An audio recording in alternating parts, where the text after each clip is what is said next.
Hello everyone, मेरा नाम है शिखा और आज हम करेंगे अपनी क्लास 12th इंग्लिश का chapter the third level by Jack Finney. Start करने से पहले तीन इंपॉर्टेंट चीज़, अगर आपको कोई भी डाउट आए तो आप मुझे इंस्टाग्राम पे फॉलो करके डीएम कर सकते हैं। और अगर आपको ये पीडीएफ चाहिए जिसके अंदर आपको नोट्स भी मिलेंगे, इंपॉर्टेंट क्वेश्चंस भी मिलेंगे, प्रीवियस ईयर क्वेश्चंस भी मिलेंगे, मतलब all in one combined PDF चाहिए तो वो आपको मिल जाएगी टेलीग्राम पर। थर्डली, अगर आपको रेगुलर टेस्ट सीरीज में पार्टिसिपेट करना है तो you can follow me on WhatsApp channel 2। तीनों के link, Instagram, Telegram and WhatsApp के लिंक आपको डिस्क्रिप्शन बॉक्स में मिल जाएगी। Make sure you follow on all the 3 platforms. तो ये जो स्टोरी होती है वो किससे स्टार्ट होती है? बेसिकली न्यूयॉर्क में एक बहुत बड़ा एंड ये वर्ल्ड का सबसे बड़ा रेलवे स्टेशन होता है और न्यूयॉर्क का जो ये रेलवे स्टेशन है उसका नाम क्या होता है? Grand central station. उसके 2 फ्लोर है, 2 लेवल है रियल में।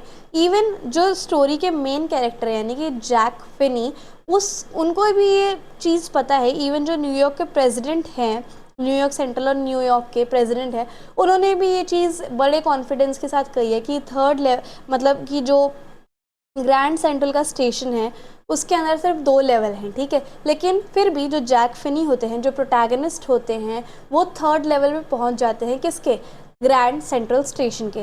तो ये पूरा सिनेरियो देख के चार्ली जो है यानी कि जो प्रोटैगनिस्ट होता है, जो मेन कैरेक्टर है स्टोरी का, उन्होंने एक अपने साइकेट्रिस्ट फ्रेंड के साथ बात की कि वैसे तो 2 लेवल है, सबको पता है रियल में, बट मैं फिर भी तीसरे लेवल पे गया और मैं झूठ नहीं बोल रहा हूँ, ठीक है।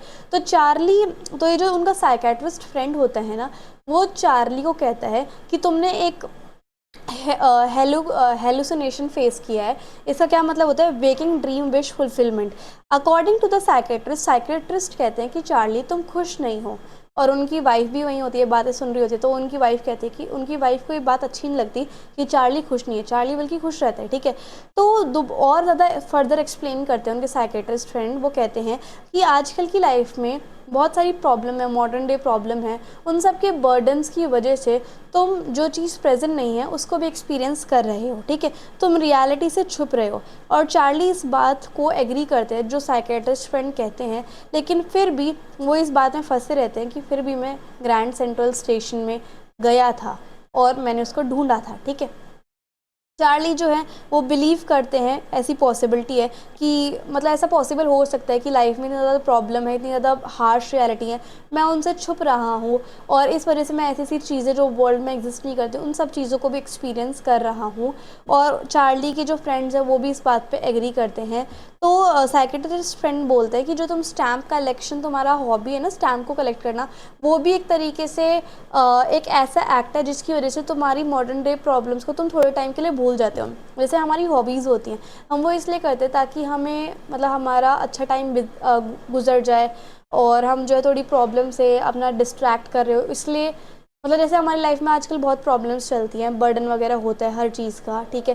तो हम अपनी हॉबी को परस्यू करने लग जाते हैं ताकि थोड़ा टाइम हम उस प्रॉब्लम से हमारा दिमाग जो है आउट हो जाए, ठीक है। तो इसलिए चार्ली के साइकेट्रिस्ट फ्रेंड जो कि सैम होते हैं उनका नाम, वो ये कहते हैं कि तुम्हारी जो स्टैम्प कलेक्शन की हैबिट है वो भी एक तरीके से तुम्हें प्रोटेक्टेड फील कराने के लिए है। ऑन दी अदर हैंड जो चार्ली होता है वो दूसरे तरीके से सोचने लग जाता है इसी बात पे कि ऐसे तो मेरे ग्रैंडफादर भी स्टैम्प कलेक्ट करते थे, लेकिन उस टाइम पे तो बहुत ज़्यादा पीस थी, हारमोनी थी, तो वो किस चीज़ से बचना चाहते होंगे? Stamp collection is nothing like कि मैं प्रोटेक्ट होना चाहता हूँ आजकल की मॉडर्न डे प्रॉब्लम से, ठीक है। ठीक है। सो मेरे ग्रैंडफादर तो इनसिक्योर नहीं होंगे, वो ऐसे सोच रहे होते हैं basically. So the collection more over was amazing. Collection तो बेसिकली बहुत अमेजिंग है। इवन जो हमारे यूएस के पहले प्रेसिडेंट थे रूजवेल्ट, वो भी स्टैम्प को कलेक्ट किया करते हैं ना। तो उसके बाद जो चार्ली होते हैं वो समझाने लग जाते हैं, एक्सप्लेन करने लग जाते हैं कि एक्चुअली मैं थर्ड लेवल में पहुंचा कैसे, उस दिन हुआ क्या था, ठीक है।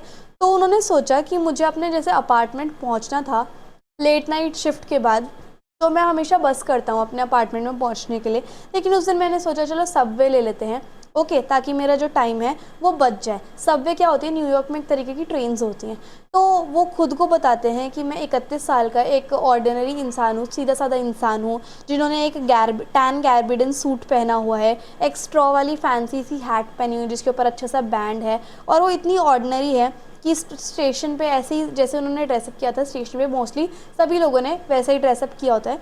और मेरा जो दिमाग था वो एकदम नॉर्मल स्टेट में था, ऐसा नहीं है कि मैं बहुत बर्डन में था या फिर मेरे साथ बुरा हुआ है जो मैं रियलिटी से बचना चाह रहा हूँ, मैं एकदम नॉर्मल स्टेट में था। और मैं जो हूँ अपनी वाइफ के साथ होना चाहता था वाइफ का नाम क्या होता है, लूजिया होता है, और वो अपनी वाइफ के साथ जल्दी से जल्दी टाइम स्पेंड करना चाहते थे। तो इसलिए वो जो है बस ना लेके सबवे ले लेते हैं ताकि वो अपनी वाइफ के साथ जा सकें, मतलब अपनी वाइफ से मिल सकें, जल्दी से जल्दी घर पे जाके उनके साथ टाइम स्पेंड कर सकें। ही स्टिल डजंट अंडरस्टैंड, और फिर भी मुझे समझ नहीं आ रहा है, ऐसा चार्ली कहते हैं कि मेरे साथ ऐसा क्यों हुआ। चार्ली जो है उस बात पे आता है जब ये इंसिडेंट हुआ, तो उन्होंने क्या किया, जैसे ही वो ग्रैंड सेंट्रल स्टेशन में, रेलवे स्टेशन में घुसते हैं, ठीक है, कहाँ से घुसते हैं, वेंडाबिल्ट एवेन्यू से, उन्होंने फिर सीढ़ियाँ ली फर्स्ट लेवल तक, ठीक है, और वहाँ पर उस फर्स्ट लेवल पे कौन सी ट्रेन्स वो बोर्ड करते हैं, they want board in trains like the 20th century, जैसे 20th सेंचुरी में ट्रेन्स होती थी वैसे ही फर्स्ट लेवल रेलवे स्टेशन के फर्स्ट लेवल पे वैसे ही ट्रेन्स होती थी। उसके बाद वो दूसरे फ्लोर पे आते हैं सेकंड लेवल पे, जहाँ पर सब अर्बन ट्रेन्स होती हैं, जैसे सब अर्बन ट्रेन जो है वो लीव करती हैं।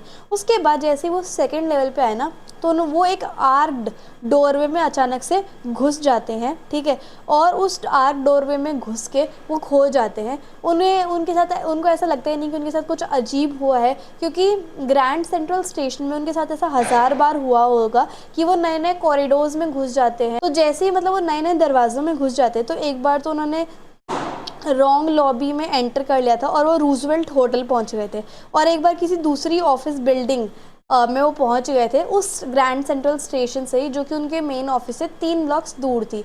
तो उनके लिए अनयूजुअल नहीं था, उन्हें ये लगता था कि ग्रैंड सेंट्रल स्टेशन जो है ना वो बहुत तेज़ी से एक्सपैंड कर रहा है, जैसे एक ट्रीज़ अपनी रूट से बहुत जल्दी से एक्सपैंड करता है। और शायद उन्हें ये भी लगता था कि ग्रैंड सेंट्रल स्टेशन में ना एक सीक्रेट टनल भी होगा जो कि टाइम स्क्वायर तक पहुंचा देगा। न्यूयॉर्क में टाइम स्क्वायर तो सबने देखा ही होगा वीडियोस वगैरह में, और सेंट्रल पार्क तक भी पहुंचा देगा, ठीक है।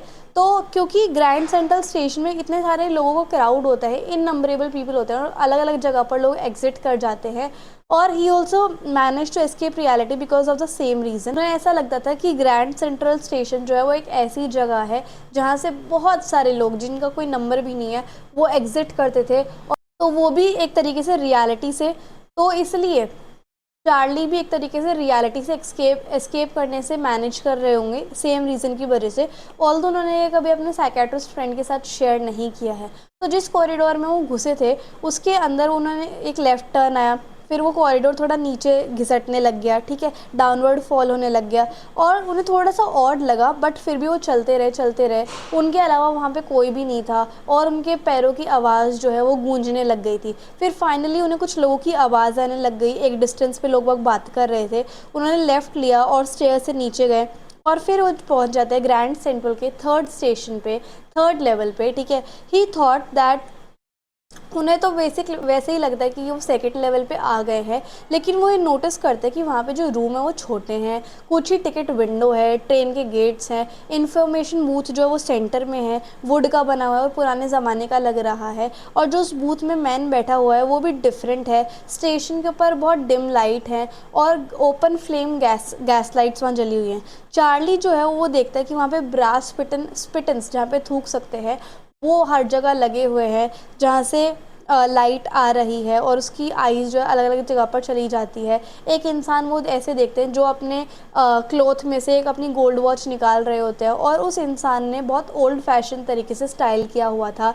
सब के सब लोगों ने जो स्टेशन पे थे, उस फ्लोर पे थे, उन्होंने बहुत पुराने ज़माने, जैसे जैसे 19th सेंचुरी में लोग बहुत ड्रेसअप करते थे, सबने वैसी ड्रेसेस पहनी हुई थी। वो बेसिकली टाइम था जब वॉर से पहले का टाइम था, ठीक है। सब के सब लोगों ने अलग अलग तरीके की बियर्ड्स, अलग अलग तरीके की मुस्टैच मूछें रखी हुई थी, जैसे प्रोटैगनिस्ट ने ऐसा पहले कभी देखा नहीं था। और वहाँ पे बहुत छोटे छोटे करियर एंड आइव्स लोकोमोटिव भी उन्होंने देखे, तो उन्हें एक अंदाज़ा हो जाता है कि वो किस टाइम में आ गए हैं, ठीक है। तो उन्हें अपना शक को वैलिडेट करने के लिए, प्रूफ करने के लिए, वो एक न्यूज़पेपर बॉय के पास जाता है, जो कि द वर्ल्ड एक न्यूज़पेपर बेच रहा होता है, जो कि बहुत साल पहले ही डिसकंटिन्यू हो गया था, और उसके अंदर हेडलाइंस होती है प्रेसिडेंट क्लीवेलैंड की, और उस न्यूज़पेपर के फ्रंट पेज पर डेट डली होती है जून 11 1894। और अब वो श्योर हो जाते हैं कि उन्होंने टाइम ट्रैवल कर लिया है, तो इमीडिएटली वो जाते हैं टिकट विंडो पे, टिकट्स लेते हैं गेल्सबर्ग इलिनॉइस की, अपने लिए और अपनी वाइफ के लिए। वो एक बहुत अच्छा टाउन था जिसके अंदर बहुत अच्छी ग्रीनरी होती थी, ठीक है। तो वो बहुत अच्छे से अवेयर थे कि मेरे पास एक आने जाने का तो नहीं, बल्कि बट जाने जाने के टिकट्स मैं आराम से बाय कर सकता हूँ। तो उन्होंने बताया कि 1984 में चीज़ें कैसी थी, जैसे 2 वर्ल्ड वॉर हुए थे, उससे पहले चीज़ें कैसी थी, जैसे वर्ल्ड वॉर के बाद तो छोटी छोटी शाम होने लग गई थी बिकॉज ऑफ क्लाइमेटिक चेंज, लेकिन वर्ल्ड वॉर से पहले जो इवनिंग होती थी वो twice as long as now होती थी। मतलब जितनी अब शाम होती है ना उससे डबल ड्यूरेशन की शाम होती थी। मैन एंड वुमेन जो है पीस के साथ, शांति के साथ रहते थे, ठीक है। तो जैसे वो गेल्सबर्ग एलियनेस की टिकट ले रहे थे तो उन्होंने क्लर्क ने कैलकुलेट किया कि कितना ज़्यादा फेयर लगेगा, तो चार्ली की हैट की तरफ देखने लग जाते हैं वो क्लर्क की, इसने तो बड़े अच्छे तरीके से, इसने तो बड़ी अलग सी हैट पहनी हुई है क्योंकि वो पुराने ज़माने के होते हैं, चार्ली न्यू ज़माने के होते हैं। तो चार्ली के पास वन साइडेड जर्नी के बहुत अच्छे से पैसे थे, इनफ पैसे थे, तो उसके बाद वो पैसे देते हैं। तो क्लर्क ने इन्फॉर्म किया कि ये करेंसी एक्सेप्टेबल नहीं है, ये लीगल नहीं है, और अगर तुमने स्मार्ट बनने की कोशिश करी तो तुम्हारे साथ बुरा हो सकता है। तो उन्होंने देखा कि अच्छा इस क्लर्क के पास तो बड़े बड़े नोट रखे हुए हैं, साइज़ में बड़े हैं, और पहले ये वाली करेंसी यूज़ होती थी और मेरे पास अब जो करेंसी है वो यहाँ पर नहीं चलेंगी इस ज़माने में। तो फटाफट वहाँ से भाग जाते क्योंकि वो जेल नहीं जाना चाहते थे। तो जैसे ही वो उस थर्ड लेवल से निकल जाते हैं तो डे ख़त्म होता है। नेक्स्ट डे उनके पास जितनी भी सेविंग्स होती हैं रियल वर्ल्ड में वो आ जाते हैं, तो उन्होंने वो सेविंग निकाली और फटाफट से पुरानी करेंसी में उन्होंने वो मनी बदलवा ली कुछ प्रीमियम देके, और ये करेंसी ट्रांजेक्शन कराने की वजह से उनको बहुत ज़्यादा पैसे लग गए। और उनके psychiatrist friend even worried his psychiatrist friend, और उनके जो साइकेट्रिस्ट फ्रेंड है सैम, वो इस बात से बहुत चिंतित हो गए कि ये क्या करे जा रहे हैं, मतलब ऐसा कुछ सेंस बन भी रहा है, ठीक है। उस टाइम पे 19th सेंचुरी में जो एग्स होते थे वो 10 रुपये के एक दर्जन आ जाया करते, 10 रुपये 60 पैसे में, यानी कि 13 सेंट्स में, ठीक है। लेकिन अनफॉर्चुनेटली उसे दोबारा कभी, यानी कि चार्ली को दोबारा कभी थर्ड लेवल का रास्ता या वो आर्क डोरवे या फिर वो कॉरिडोर कभी मिला ही नहीं। उसने बहुत एफर्ट्स करे, और उनकी जो वाइफ लूजिया थी वो भी वरिड थी कि when she got to know about all it कि उन्हें कब थर्ड लेवल में जाने को मिलेगा। After a while he went back to finding distraction with the help of stamp. वो इस चीज़ से डिस्ट्रैक्ट, अपने दिमाग को डिस्ट्रैक्ट कर रहे थे, उन्हें बुरा लग रहा था कि अब वो दोबारा से थर्ड लेवल में नहीं जा पाएंगे, लेकिन फिर भी वो खुद के माइंड को डिस्ट्रैक्ट करने के लिए स्टैम्प्स का हेल्प करते हैं। हाउएवर उनका जो सैम फ्रेंड होता है साइकेट्रिस्ट, वो अचानक से डिसअपियर हो जाता है, खो जाता है। चार्ली ने सस्पेक्ट किया, चार्ली को शक हो गया कि कहीं वो गेल्सबर्ग थर्ड लेवल में तो नहीं पहुंच गया, थर्ड लेवल के थ्रू कहीं वो गेल्सबर्ग तो नहीं पहुंच गया। तो उसके बाद ही find himself in the time space of 1894, और क्या पता वो 1894 में पहुंच गया हो, ठीक है। तो एक बार क्या होता है, चार्ली जो है फर्स्ट डे कवर उनके आगे आ जाता है। फर्स्ट डे कवर क्या होता है, ये बेसिकली एक लिफाफा होता है, एक एनवेलप होता है जिसके अंदर स्टैम्प लगी होती है। वो स्टैम्प जो है ना, जैसे कोई नई स्टैम्प होती है और उसका पहला ही दिन होता है इशू का, पहले ही दिन वो स्टैम्प लगी होती है, ठीक है, मतलब इशू होती है वो पहले ही दिन स्टैम्प। तो स्टैम्प कलेक्टर्स क्या करते हैं, वो उस नई स्टैम्प को पाने के लिए एक ब्लैंक एनवेलप पे वो स्टैम्प लगा के खुद को ही मेल कर लेते हैं ताकि वो स्टैम्प उनके पास आ जाए। जो स्टैम्प कलेक्टर्स होते थे वो ऐसा करते थे, ठीक है। It is an envelope with a stamp on it that stamp collectors mail to themselves on the first day of it sale to mark the date, ताकि वो स्टैम्प की डेट मार्क कर सकें कि ये स्टैम्प कब के ज़माने की होती थी। So they are just blank inside and not meant to be open. तो ये जो फर्स्ट डे कवर होता था वो तो खाली ही होता था अंदर से, क्योंकि वो जो स्टैम्प कलेक्टर्स होते थे वो खुद को ही मेल कर रहे होते थे और उसको ओपन नहीं करना होता था, ठीक है।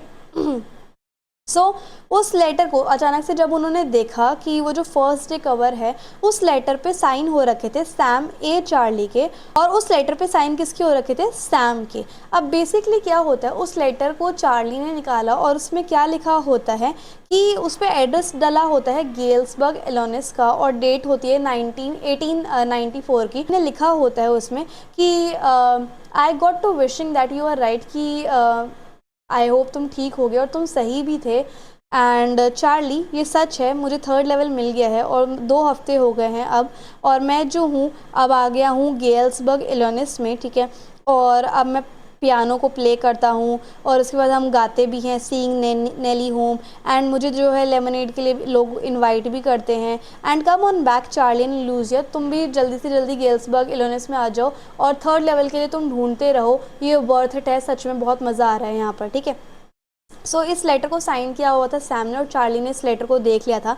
तो Charlie find out from the coin store, Charlie जैसे कॉइन स्टोर में जाता रहता था बेसिकली, तो उसने ये देखा कि उसको ये पता चला कि उस कॉइन स्टोर से बेसिकली सैम ने ओल्ड करेंसी को ख़रीदा था $800 जिसकी कीमत थी, ठीक है, और जो कि यूटिलाइज़ होगा हे फीड और ग्रेन बिजनेस में, मतलब खेती बाड़ी में, और विच जो कि सैम हमेशा से करना चाहते थे, जो साइकेट्रिस्ट फ्रेंड होते हैं, ठीक है।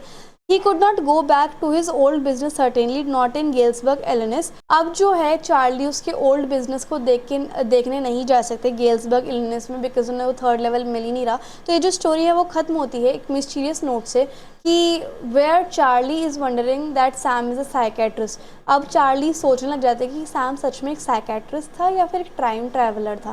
तो इस तरीके से हमारा जो चैप्टर है फाइनली ख़त्म होता है। सो आई होप आपको वीडियो और एक्सप्लेनेशन बहुत अच्छी लगी होगी। So if you like the video and the explanation then please like, share, comment and subscribe the channel. Also follow on all the platforms. Thank you so much.